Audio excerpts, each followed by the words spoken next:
Hey guys, Pastor Kevin, Pastor Bob, episode 152, Bible in a Year. Please subscribe, please hit that notifications bell, and please comment, nice comments. And we really would love to hear your comments about this. I mean, I'll be honest with you guys, grief is one of the things that we rarely discuss. Yep. I read this book years ago. It's called The Book of Eulogies. It's a compilation book by a lady named Phyllis Thoreau. And the book is, like I said, titled The Book of Eulogies. And in it, there is this essay by Anna Quindlen, who, famous author, New York Times editorial columnist. She got her start at the New York Times by writing obituaries.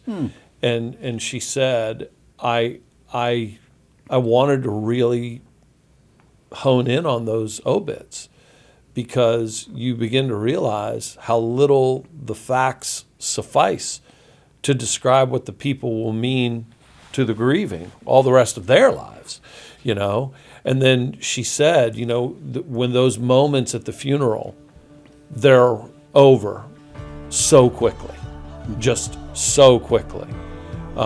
You barely have time to get your feet underneath you, and most of the time you don't. And so grief is just something that we know is breezed over for 1,000 different reasons. And if you guys can just comment, we would love to hear what you have to say on all of this. We're going to loop back around today, take a look too at Job 28 and 29. We didn't really hone in on that last episode, but we're going to talk about the interlude that is here, 28, 29, 30, and 31 by Job. Then we'll get into Elihu's comments. Join us on this broadcast. Here we go.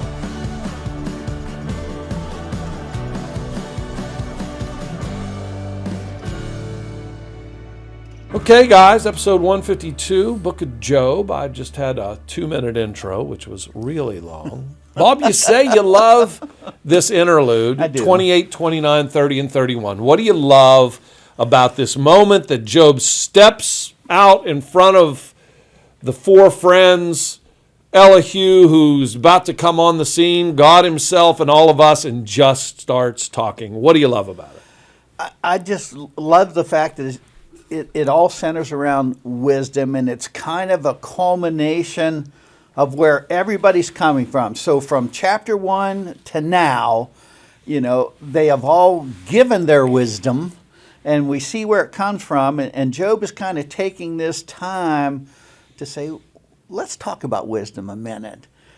So for me, for Eliphaz, he always, in his comments, he says, I have seen or I have witnessed. So his witness comes from observation and experience. That's where he gets his wisdom. Whereas Bildad is a little different. Bildad talks about the learnings of the early church fathers and all of this, and so we have to cling to them. Whatever they said, whatever they've taught. So far, his wisdom comes from himself. He's just full of himself. But Job says, wait a minute. Let's take a step back and take a look at this. Wisdom comes from God. And he attributes it to God. And it's like he's taking this moment to clarify that. Let me step out of character here for a minute and let me address y'all. This is what we've seen, but here's where true wisdom comes from. Now that you know that, let's get back into the scene. And then it continues to move on. And that's just kind of what I love about this section. It takes a step back so you can understand where that's coming from. If anybody's ever been to a play before, and, the Macbeth character, just pick one, There's a point where the main character, like all the lights will go out, and that character will step to the front of the stage and just start talking. Mm-hmm. And I love how you say that. We've been through 27 chapters, and all of a sudden the lights go all out around. And it's just Job standing there for 28, 29, which was yesterday's readings, 30 and 31 today, and he just talks. I love how you say that. Chapter 28, verse 1, there's a mine for silver and a place where gold is refined. Iron is taken from the earth, and copper is smelted from ore. Mortals put an end to the darkness. They search out the farthest recesses for ore in the blackest darkness. Far from human dwellings they cut a shaft in places untouched by human feet. Far from other people they dangle and sway. The earth from which food comes is transformed below us by fire. Lapis lazuli comes from its rocks, and its dust contains nuggets of gold. No bird of prey knows that hidden path. No falcon's eye has seen it. Proud beasts do not set foot on it, and no lion prowls there. People assault the flinty rock with their hands and lay bare the roots of the mountains. They tunnel through the rock. Their eyes see all its treasure. They search the sources of the rivers and bring hidden things to light. But where can wisdom be found? Yeah. I mean, I just think that's amazing. He goes through all of the works of humanity and where we find our treasures that are dying gems. off. Yeah. And then he says, where is wisdom to be found? Our and greatest treasure. Oh, absolutely. And then 13, no mortal comprehends wisdom's worth. It cannot be found in the land of the living. Mm-hmm. And that echoes what we learn in multiple places throughout the Scripture. Oh, yeah. Fear of the Lord is the beginning of wisdom. Neither gold nor crystal can compare with it. Coral and jasper are not worthy of mention. The price of wisdom is beyond rubies. The topaz of Cush cannot compare with it. It cannot be bought with pure gold. Can't buy wisdom. You know, it's so powerful. And then he uses the example of destruction and death. Only a rumor of it has reached our ears. Even destruction and death, the great equalizer. Even it doesn't have an answer for wisdom. Absolutely not. And where Only wisdom God. is to be found. And then he says it, verse 28. 28's the key. And he said to the human race, the fear of the Lord, that's wisdom. And to shun evil is understanding. Man, that's so a key verse. Powerful. I mean, just powerful. Could you describe for folks, I know this is something that comes up often, what does it mean, the fear of the Lord? Well, it's not to be afraid. Yeah. It's in reverence, in awe of just how majestic he is, how great, how wonderful, you know, and to live that daily in your life in his presence, knowing that he is all-knowing, all-powerful, perfect in every way, but yet loves us so much. You know, and Scripture asks that question, who are we? Who are people that God loves them so much? But I think that's what it means to have the fear of the Lord.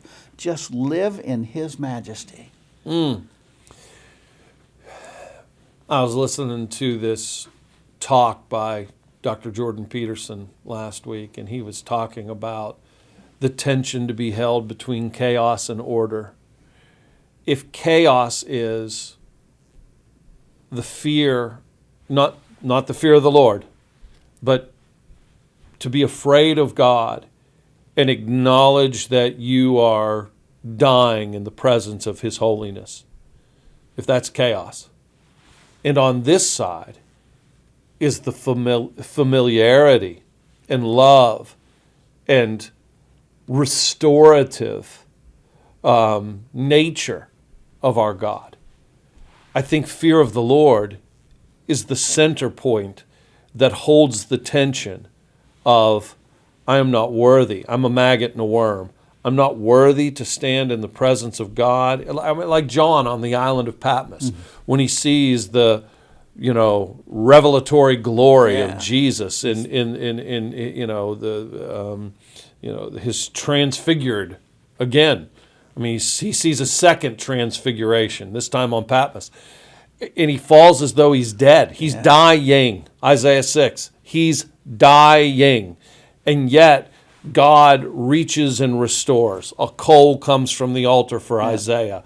A touch of the hand that's holding the representation of the seven churches comes and touches John, and he is restored. Those two things happen. Those two things happen, and it's in between. It's in between that fear of the Lord lives. And I just think that's a powerful, powerful image. And if we can hold between those two places, then I think we're going to find ourselves in just an amazing spot. What else in 28 through 31 stands out to you in this interlude? Through 29, when he's talking about all the good works he did, I think there's a fine line between boasting and sharing how God has blessed you so that you can bless others. And I really think that's what Job is doing here. He's not boasting and bragging that I did all of this. I don't see it that way. I see it as him saying, this is how God has blessed me so I could bless so many people. And it is a fine line to walk, but I really just see that point here with Job in that. I think also, like the tail end of 29 and the beginning of 30, verse 21, look at this contrast, guys. 29, 21 through 25 on this side, 30, verse 1 on that side. People listened to me expectantly. These are the days of old, waiting in silence for my counsel. After I'd spoken, they spoke no more. My words fell gently on their ears. They waited for me as for showers, and drank in my words as the spring rain. When I smiled at them, they scarcely believed it. The light on my face was precious to them. I chose the way for them and sat as their chief. I dwelt as a king among his troops. I was like one who comforts mourners. It don't get no better than this in my life. I had respect. I was in a place of authority. Everything was going great. Verse 1 of chapter 30. But now they mock me. Men younger than I, whose fathers I would have disdained to put with my sheepdogs. I went from the penthouse to the outhouse just because I've suffered from all of this hell. And that's it is. The it's suffering. hell. And I think what Job is pointing out here is and a key for us to learn is suffering well. Psalm 6 talks about suffering a lot, and I really like that one. And Eugene Peterson said that we don't learn the Psalms until we're praying them, and I think that's pretty powerful. To pray the Psalms, but we need to learn how to suffer well. And so many passages from 2 Corinthians and Hebrews and whatnot talk about our suffering and healing, the wounds that actually heal. And the power and weakness and all of that. And what Job, I think the point he's making here is, I've experienced all this suffering, but I'm not getting any credit for that, of how I've suffered well. I've been through all this, but I still haven't cursed God. I'm not getting any credit for that, saying, yeah, you're hanging in there. We all need to learn how to suffer well. Oh, man, that's powerful. You look at verses 20 through 23 of chapter 30. That's a prayer. He busts into a prayer here, guys. I cry out to you, God, but you do not answer. I stand up, but you merely look at me. You turn on me ruthlessly. With the might of your hand, you attack me. You snatch me up and drive me before the wind. You toss me about in the storm. I know you'll bring me down to death, to the place appointed for all the living. And then I love this next part too, verse 24. Surely no one lays a hand on a broken man when he cries for help in his distress. Have I not wept for those in trouble? Has not my soul grieved for the poor? Yet when I hoped for good, evil came.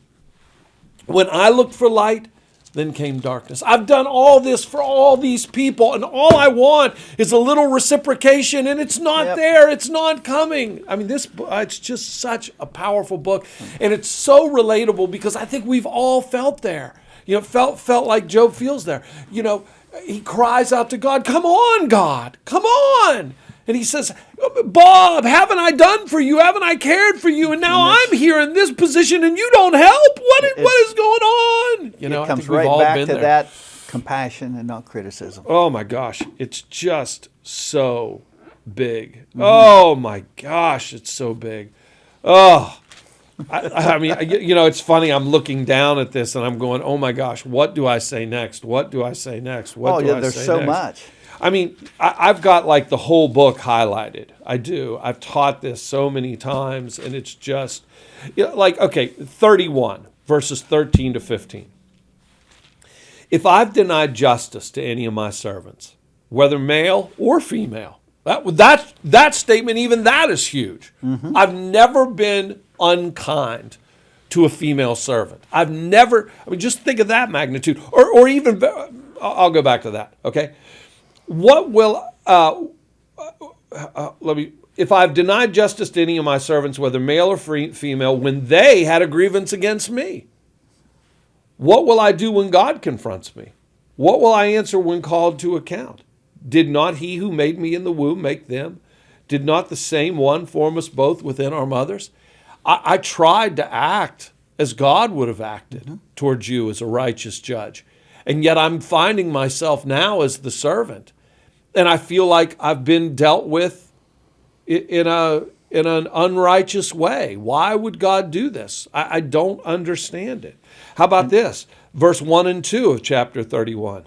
I made a covenant with my eyes not to look lustfully at a young woman. Yep. For what is our lot from God above, our heritage from the Almighty on high? I wouldn't even look at a woman with lust in my eyes. Jesus obviously references that in the Sermon on the Mount. Yep. This is Job saying, look, I've tried to live as holy a life as I could possibly live, and this is still coming my way. He's always trusting in God. In verses 24 through 28, he even says, with all that God has given me, all the wealth that I had, everything that I had, I've never put my trust and praise in that, in the wealth. It's always been God. And that's honestly probably one of the truest statements that Job makes throughout the whole thing. Those verses, 24 through 28, are as consistent with God's characterization of Job to Satan as anything else that you're going to read in this entire book. If I've put my trust in gold or said to pure gold, you are my security. If I've rejoiced over my great wealth, the fortune my hands have gained, if I've regarded the sun in its radiance or the moon moving in splendor, so that my heart was secretly enticed and my hand offered them a kiss of homage, then these also would be signs to be judged. For I would have been unfaithful to God on high. I love how you bring that out. This is Job saying, look, I don't trust any of this stuff. Yeah. Now, I hurt that my kids are gone. I hurt that my servants have died. But if you think I'm trusting in the things of this world, you're out of your mind. You're out of your mind. I just don't understand this, It's so big. That's it. It's just so big. And then we get to chapters 32 and 33. Oh, yeah. Look, we were debating this off camera, guys. I think Elihu is an idiot. I always have. And unless something dramatically changes in my life, I always will. Bob seems to have some level of affinity towards Elihu. Why is this, Bob? I just said he seems to have some courage for a young man. He's not backing down in the midst of these elder people. He's not saying, well, you're older than me, you must have more knowledge, I'm going to give in to you. He has the courage to speak his mind, to speak his heart, even though he's wrong. Look at you trying to find the good in every little thing. Well, we got to look for the good. It's funny. You can see there at the top of my Bible, John 8, 1 through 10, and specifically verse 9. John 8, 1 through 10 is the woman caught in the act of adultery. Verse 9 is that when Jesus says, he who is without sin cast the first stone, that the old men left first, and the young men left last. The old men had the wisdom to know, we have lost this battle, it is time to move on. This is probably why the four friends, as bad as they are, say nothing pretty much from here on out. But old Elihu has a hold of his rock. So these three men stopped answering Job because he was righteous in his own eyes. But Elihu, son of Barachel the Buzite of the family of Ram, became very angry with Job for justifying himself rather than God. He was also angry with his three friends because they had found no way to refute Job and yet had condemned him. Now Elihu had waited before speaking to Job because they were older than he. There you go. There's one redeeming quality. But when he saw that the three men had nothing more to say, his anger was aroused. Now, I know some people are going to say, from the family of Ram. Oh, does that mean like Ram and a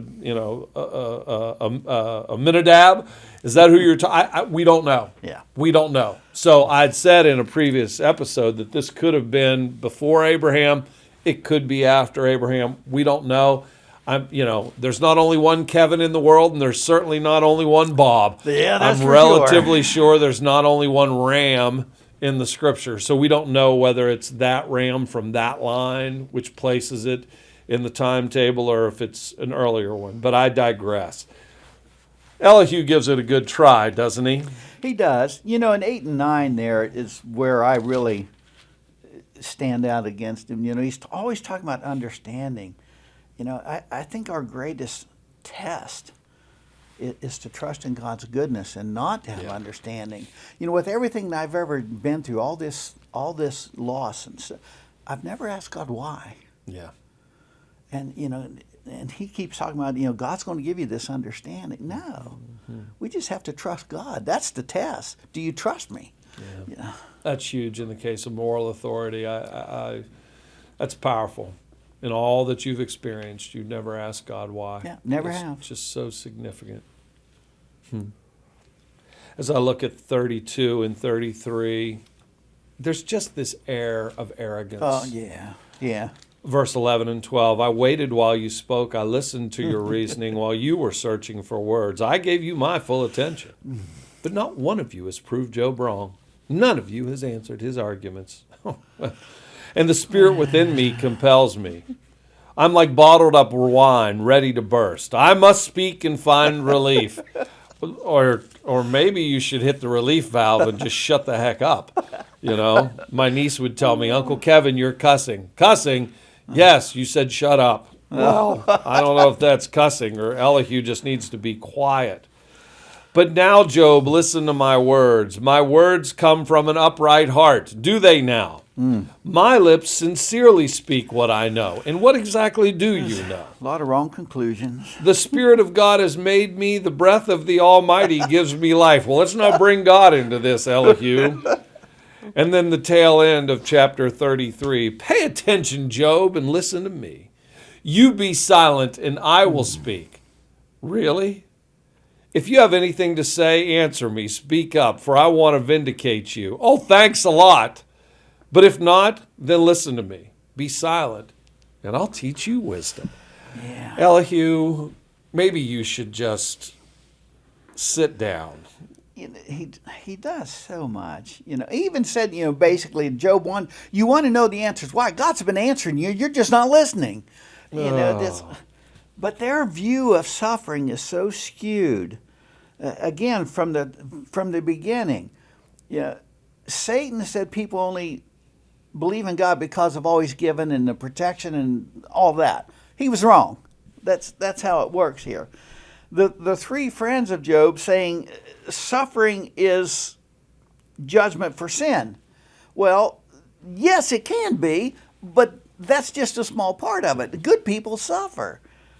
Elihu, he's just out there in left field somewhere. He is. But you always see the good in everybody, Bob. He says basically that suffering here is a way for God to teach us discipline. And yeah, but, he just didn't. He just stopped, really short. No, he brought it to all the wrong conclusion. It's only God that had the right view. Said, no, suffering is a way for you to trust me. Yeah. It's not punishment. It's different. It's the road to perfected strength. So wrong. It certainly is. Well, listen, guys, that'll finish us up for today. We're gonna do 2 more episodes of this wonderful book. We'll be back again tomorrow to kind of look at. See how this thing all culminates? Well, not all of it. I mean, we got 2 sections to go, but we'll be back tomorrow. We'll look a little bit more at Elihu and a few other things, but God bless you guys. Happy reading. Continue to work through this tough book, but a book that will edify you more than any other. So wonderful. Yeah. God bless you guys. We'll see you tomorrow.